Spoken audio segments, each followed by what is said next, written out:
Welcome back to Sports Talk ATL. I am Chase Earl, joined by Alex Sword. We have more rumors about the Hawks. They've been quiet this offseason.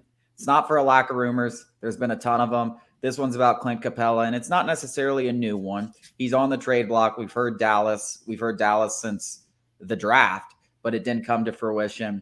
We've still heard Dallas as a possible third team in a Siakam deal. It kind of gets the feeling that if the Hawks are going to pull off the Siakam deal, it's going to have to be a three-team trade, and it's going to have to include Capela going somewhere else where the picks or whatever you get for Capela go to the Raptors. Yeah, I also saw, I don't know, it wasn't a report. I think it was more of a trade hypothetical with the Spurs as a third team for Capela to facilitate a Pascal Siakam trade. I'm not going to speculate on that. I'll talk about just the general idea of moving Clint Capela. If you watch the show, sportstalkatl.com, read the articles, anything related to Sports Talk ATL, you know I want Clint Capela moved, and it has nothing to do with Clint Capela and everything to do with Onyeka Okongwu. Clint Capela is what he is. He's a veteran. He's a great presence in the locker room. He's going to anchor you defensively. He's a menace on the boards, a former rebounds champion. He's an athletic pick and roll guy, but that's where his offensive value ends. Onyeka Okongwu's ceiling is much higher. He's already better offensively. He's already got infinitely better touch around the rim than Clint Capela does. He developed some semblance of a jump shot in just one offseason. I've said it multiple times. Imagine what he could do with full starter minutes. Moreover, Clint Capela's entering the first year of that 2-year, $46-ish million deal he signed, and that's that's not pennies. Think back to the John Collins trade. We basically got nothing in return for JC from Utah, but it enabled the Hawks to get that DeJounte Murray extension signed. Think of it in the same manner.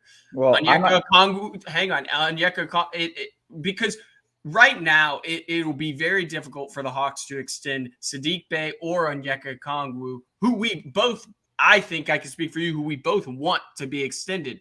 More than just the extension, I need Onyeka Okongwu in the starting lineup. Yeah, I mean, I think the Onyeka Okongwu thing is a little overrated. I'm not quite as high on you as him. I think he might be better than Clint, but slightly better than Clint, at least as far as this year. And I think that you lose a ton off the bench. But moreover, you're doing this to make another move.